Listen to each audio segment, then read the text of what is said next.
테이블, 피벗 차트 보고서가 되겠죠. 자, 피벗 차트가 또 새롭게 이제 소개가 되어 있는데요. 피벗 테이블은 뭔지 아시죠? 피벗 테이블은 요게 피벗 테이블이고 어저께 만들어 보셨던 요 내용이 바로 피벗 테이블이에요. 그럼 피벗 테이블을 기반으로 하는 차트를 만들어 줄 수가 있는데 그 차트가 바로 뭐냐면 피벗 차트예요. 그래서 여기는 피벗 테이블 분석 탭에서 피벗 차트를 넣으셔도 되고 그냥 삽입에 차트 그룹에 피벗 차트를 해가지고 넣으셔도 되고 어쨌든 피벗 테이블이 만들어져 있다면 피벗 테이블을 기반으로 하는 차트, 즉 피벗 차트를 만들어 줄 수가 있다는 거죠. 피벗 차트를 이렇게 피벗 테이블을 만들어 주신 이후에 여기 피벗 테이블의 내용을 기반으로 하는 피벗 차트를 만들어 본 거고요. 자, 그러면 만약에 부분합 요 내용 제가 삭제하고 부분합을 삭제하고 모두 제거하고 이걸 가지고 이제 요 내용 가지고 피벗 테이블을 만들어 보려고 해요.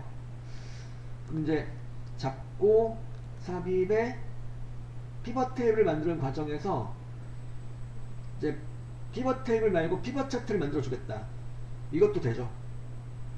일단 피벗 테이블이 만들어지지 않은 상태에서도 요 내용 원본이 있다면 분석할 원본이 있다면 이걸 잘 잡아주고 삽입의 피벗 테이블 말고 이렇게 피벗 차트로 가는 거죠. 피벗 차트 가셔가지고 피벗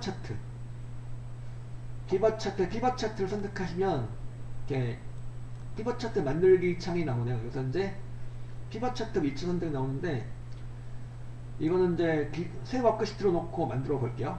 확인 누르면 이제 피벗 테이블과 피벗 차트가 함께 만들어진다는 소리죠. 피벗 차트만을 선택하고 하셔도 일단은 기본적으로 피벗 테이블이 깔려 들어간다는 얘기죠. 그러니까 피벗 테이블을 만들지 않고서는 피벗 차트를 만들어 줄 수는 없다는 얘기죠. 고객 등급을 갖다가 고객 코드와 고객 등급을 각각 갖다 놓고 그 다음에 대출 금액을 값으로 갖다 놨다. 그럼 이제 피벗 테이블이 만들어졌고요. 피벗 테이블과 함께 피벗 차트가 이렇게 생성되었죠.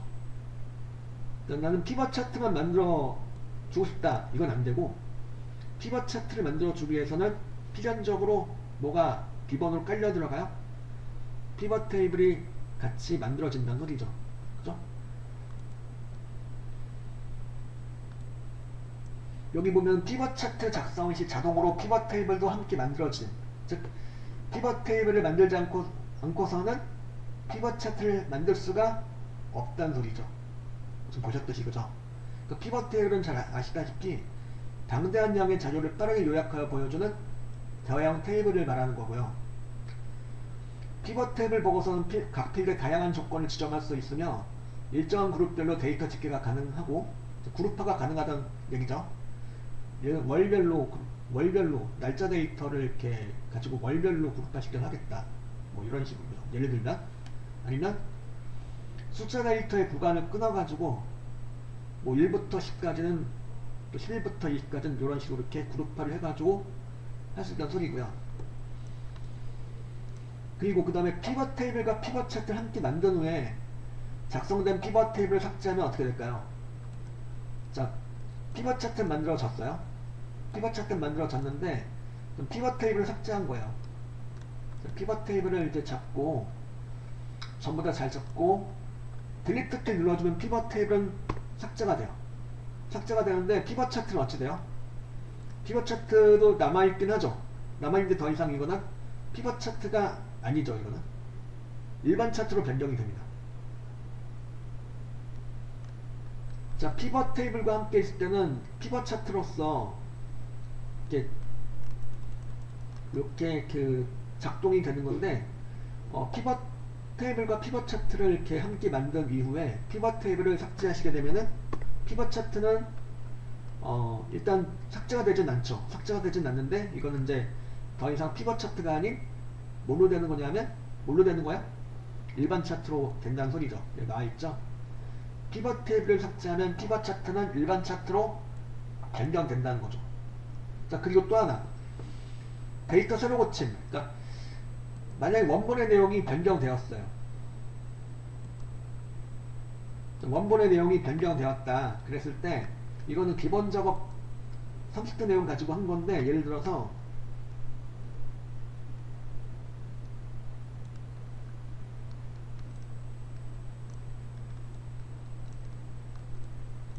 여기 일단 VIP의 대출금액 합계를 계산한 내용인데 제가 좀 변경해놨어요. 그래서 여기서 이제 원본 시트에서 VIP의 대출금액 하나를 갖다 제가 수치를 0을 하나 빼볼게요. 여기 이제 0을 하나 제거해서 금액을 확 줄여버렸어요. 이렇게. 즉 VIP 등급의 대출금액의 내용이 변동이 생긴 거죠. 이렇게. 변동이 생겼죠. 근데 변동이 생긴 내용이 피벗 테이블에 반영이 될까?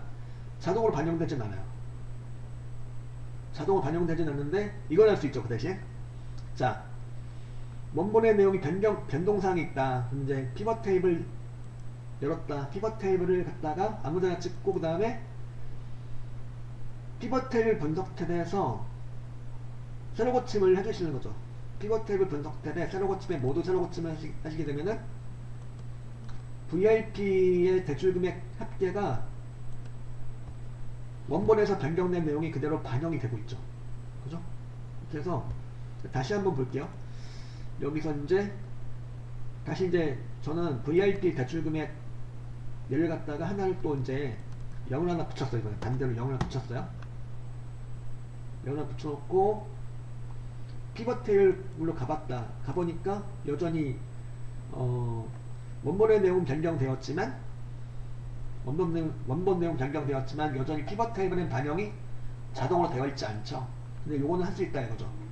자동으로 반영되진 않지만 변경된 내용을 피벗 테이블에 반영할 수가 있다는 거죠. 무엇을 이용해서? 모두 세로 고침을 이용해서 변경된 내용을 적용할 수가 있다는 얘기죠. 이렇게. 피벗 테이블에 관한 내용을 살펴보았고요. 그리고 문제를 한번 봅시다. 문제를 보면은 다음 피벗 테이블에 대한 설명으로 옳지 않은 거. 자, 1번 맞아 틀려요? 좀 전에 보셨던 내용이죠. 원본의 자료가 변경되면 모두 세로 고침 기능을 이용하여 피벗 테이블에 반영할 수 있었죠. 좀 전에 보신 바와 같이 반영할 수 있습니다. 그리고 작성된 피벗 테이블을 삭제하면 함께 작성되었던 피벗 차트도 함께 삭제가 될까요? 아니죠. 피벗 차트는 남아있죠. 남아있는데 단 뭘로 바뀌어요? 피벗 차트는 더 이상 피벗 차트가 아니고 일반 차트로 남아있는다는 얘기죠. 그리고 3번 피벗 테이블을 삭제하려면 피벗 테이블 전체를 범위로 지정하고 딜리트를 누른다. 이거죠. 좀 전에 보셨죠. 피벗 테이블 삭제하려면 범위를 잘 잡아주고 딜리트 키 눌러주시면 피벗 테이블이 제거가 돼요. 그 피벗 테이블 보고서에서는 각 영역에 표시된 데이터를 삭제하거나 수정할 수는 없다. 이게 무슨 소리냐면 여기 이제 피벗 테이블의 각 영역에 나온 부분을 제가 이렇게 수정을 시도해 볼게요. 여기 VIP 대출금액 합계 요 금액 나왔죠? 요 금액을 클릭하고 수식력 줄에서 클릭해서 값을 수정하는 걸 갖다 시도해 보니까 경고창이 나오죠. 피벗 테이블에서 이 부분을 변경할 수 없다고 나오죠. 그리고 이제 그러면 여기 요 셀을 더블 클릭해서 수정을 하려고 해요. 더블 클릭하면 뭐가 되는 거냐면 수정 모드로 가는 게 아니고 요즘 요게 지금 피벗 테이블로 나온 요 내용이 바로 이제 VIP에 대한 대출 금액 합계를 구한 내용이 되는 거죠. 즉 요약이 된 내용이에요. 요약 분석된 내용이어서 요거에 VIP 대출 금액 합계 상세 내용을 볼 수 있다는 거죠. 더블 클릭하면. 더블 클릭하시면 이렇게 세부 정보 하면서 나오게 되는데 이 정보가 바로 신용대출 VIP 고객 등급의 대출 금액의 상세 내역이 이렇게 나온다는 소리죠. 더블 클릭하면. 그 더블 클릭하면 이제 그 피벗 테이블에서는 더블 클릭하면은 이렇게 수정 모드로 가는 게 아니고 그 항목에 대한 세부 항목을 별도의 시트로 정리해서 볼 수가 있는 거죠. 이렇게. 그래서 피벗 테이블 보고서에서는 각 영역에 표시된 데이터를 삭제하거나 수정할 수는 없다는 거죠. 그래서 답은 요거 답은 이제 2번이 되겠죠. 피벗 차트도 함께 삭제가 되는 건 아니고 남아있죠. 일반 차트로 남게 된다는 소리예요.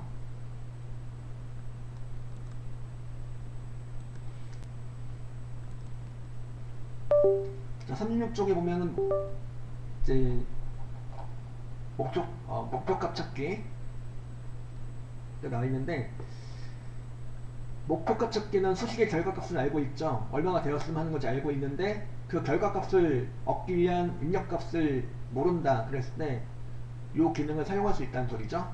목표값 찾기 기능을 이용할 수 있다는 소리고요. 수식에서 참조한 특정 셀의 값을 계속 변화시켜 수식의 결과값을 원하는 값으로 찾는다 할 때 하는 거고요.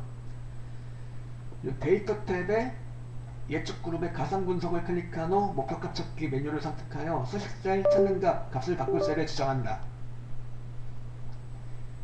그리고 찾는 값은 수식셀 결과로서 특정한 값을 갖다가 직접 상수로 입력해주는 거였죠. 그죠? 자, 요거는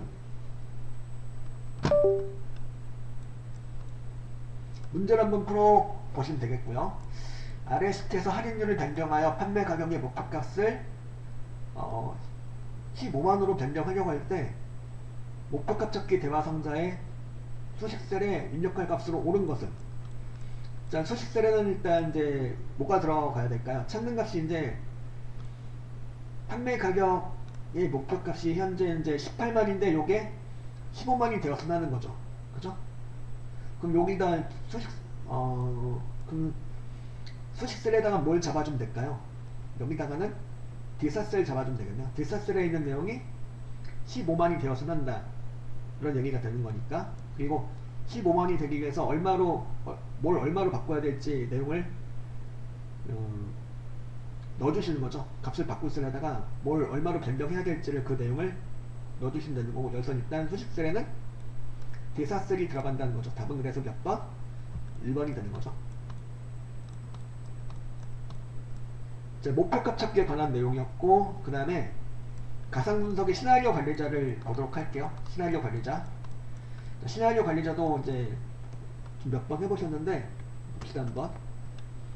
자, 37번 시나리오는 변경 요소가 많은 작업표에서 가상으로 수식이 참조하고 있는 셀의 값을 변환시켜 작업표의 결과를 예측하는 기능. 그죠? 그러니까 이 값을 인수를 바꾸면 결과가 어떻게 바뀔까를 분석해보는 거죠. 자, 변경 요소가 되는 값의 그룹을 변경셀이라고 하며 하나의 시나리오에 최대 3개까지 3개가 아니고 32개까지 변경셀을 지정할 수 있다는 거죠. 32개까지. 자, 30이라는 숫자하고 아까도 혼동하지 말아주셔야 될 게, 정렬에서는 추가할 수 있는 필드의 수를 갖다가 몇 개까지 할 수 있다고 그랬죠. 정렬에서는 정렬할 수 있는 열의 개수 바로 64개까지 정렬할 수 있다고 했고, 여기는 뭐야? 시나리오 관리자에서 변경셀은 몇 개까지? 32개까지 지정할 수 있다는 거죠. 이 두 가지가 좀 헷갈릴 수 있어요. 둘 다 2의 배수여서. 정렬에서는 정렬할 수 있는 필드 개수는 최대 64개까지 지정할 수 있고, 시나리오에서는 변경셀을 몇 개까지? 32개까지, 즉 32개까지 지정할 수 있다는 거죠. 요거 이제 30이라는 숫자를 잘 눈여겨 봐주시기 바라고, 그 정렬의 필드 개수, 정렬할 수 있는 필드 개수 64개하고 요 시나리오의 변경셀의 개수 32개를 잘 구분해서 알아두실 필요가 있죠. 변경셀로 지정할 셀에 계산식이 포함되어 있다면 자동으로 상수로 변경되어 시나리오가 작성된다는 거고요. 그 수식에 의한 결과여도 변경셀로 지정한 셀에 계산식을 통해서 어떤 결과를 할지라도 그 결과가 이제 상수로 돼가지고 시나리오가 작성될 수 있다는 거고, 결과셀은 이제 변경셀 값을 참조하는 수식으로 입력되어 있어야 되는 거죠. 그러니까 수식에 의한 결과가 돼야 되고, 변경셀이 이제 변경됐을 때 그 결과셀의 값이 변경되는 관계가 돼야 된다는 얘기죠. 그리고 병합은 열려있는 다른 통화 문서의 워크시트에서 시나리오를 가져와서 현재 시트 시나리오를 추가한 것을 말하는 거죠. 그러니까 다른 데 있는 시나리오를 가져오고자 할 때 병합을 사용할 수 있다는 거였죠. 문제를 한번 이제 풀어봅시다. 한번 거기 이제 그 36쪽에 나오는 시나리오 문제를 같이 보면은 다음 중 시나리오에 관한 설명으로 옳지 않은 것은 1번 보면 하나의 시나리오에 최대 32개까지 변경수를 지정할 수 있다. 맞죠? 그리고 2번 보면은 시나리오 결과는 요약 보고서나 피벗 테이블 보고서를 만들 수 있다고 그랬죠? 그 다음에 시나리오 병합을 통하여 다른 통합 문서나 다른 워크시트에 저장된 시나리오를 가져올 수 있다. 그죠? 4번은 근데 4번 보면은 시나리오는 입력된 자료들을 그룹별로 분류하고 해당 그룹별로 특정 계산을 수행한다. 이거는 시나리오가 이거 무슨 기능일까요? 4번에서 말하는 건 바로 부분합이죠. 부분합에 관한 설명이에요. 그래서 답은 일단 4번이 되겠고요.